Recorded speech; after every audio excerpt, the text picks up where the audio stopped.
Hi again, it's Trevor the Whinging Pom, and this is part two of the war years. Now, at the end of this, instead of doing a joke, I'll actually be giving young men's advice on how to keep their woman, if that's possible. So don't forget, if you'd like to, please subscribe or give me a thumbs up at the end.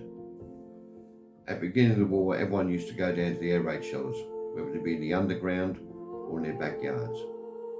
And during that time of living hell, people still managed to laugh, care for each other, love each other, and help each other. And halfway through the war, people started living their lives like normal, wouldn't even go down to the air raid shelters. I suppose when you look at it a bit like Ukraine, those poor people there, what the Russians are doing to them. My mum used to work as a hat check girl at the beginning of the war until she fell pregnant with David.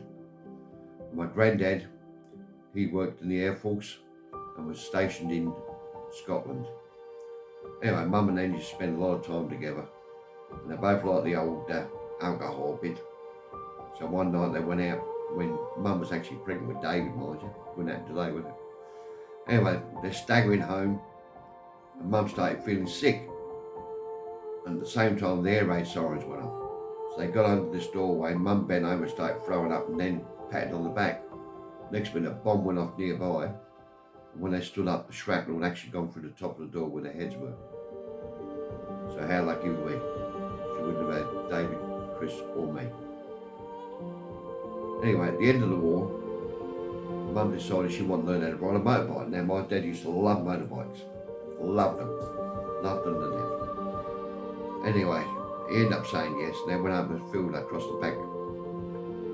Anyway, she gets on the motorbike and shows her where the clutch is, where the brakes are, and the accelerator and everything else.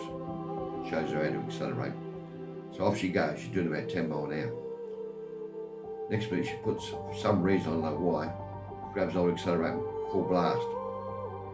Well, she starts to scream, Albert, Albert, stop it, stop it. She turned, Dad was gone. He knocked her straight off the bike. He knocked him straight off the bike, I should say.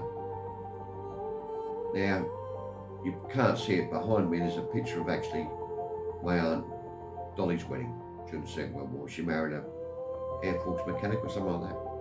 And the whole family's there, including my nan. God bless her. Anyway, 2 months into the marriage, she found out he was already married. I'll tell you something, my dad and his brothers would have killed him if they got hold of him. Absolutely, absolutely.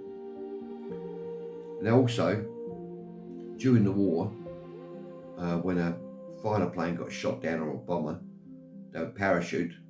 So the women would all run out with their rakes and, I don't know, rolling pins, whatever, in case the home guard or the wardens never got there quick enough when they were landing. And what used to happen is they'd surround them while the warden or the home guard get there, and then take them away as a prisoner or take them to the nearest Air Force base to, give them back to their command. In the meantime, they used to have like silk parachutes. Now, silk was very hard to get in those days. So what used to happen, they used to share it. They'd all bring their scissors with them and cut bits off. And they'd turn them into panties, I don't know what else, whatever. So, And on top of that, they would safeguard where the person was landing. Now, how a man can keep a woman happy? This is the $100 question. So I'll give you some hints. If you ever got offered breakfast when you're first married, don't say no, because you'll never ever get it again. Number 2, never go to bed angry. Always make up before you go to sleep. Number 3, always give your wife a kiss goodnight when you go to bed and a kiss in the morning when she wakes up. Because one day one of you are not going to be there. And just remember, your wife has a long memory.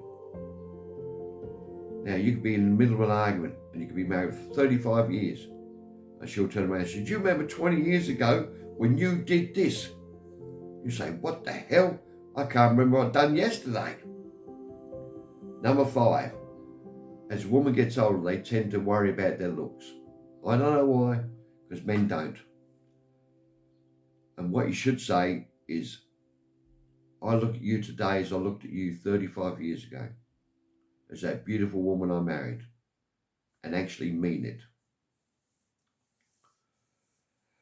And when she wants you to do something, just do it. I'll tell you, for instance, right? We had an old 100-year house in Kalangadoo, and my wife wanted to put an archway in it. Would not fit into that age house. For months and months, she got all these people who I say our friends come around, and she said to them, "What do you think an archway would look like there?" They say, "Oh, look great." So in the end, I did it. So just give up and just do it. Finally, the one thing you should never do. I went out drinking with my mates one day, or one night I should say. Come home late, and of course Kelly was having to go at me about drinking, blah, blah, blah. And all I want to do is go to sleep. So I said to her, I've only said this once. I said to her, "Look, write down your complaints, I'll read them in the morning." Well, I don't ever do that again. I never have and I never will. I've decided I need to make 2 videos about the war, as I found it very emotional. Over the years, so many of my friends and relatives have passed on, including my parents, grandparents, and even my brother. The only ones now left is my Uncle Pat, myself, and Chris. I hope by sharing their stories, it keeps them alive a little bit longer. So this is where I say thanks, and I'll catch you later.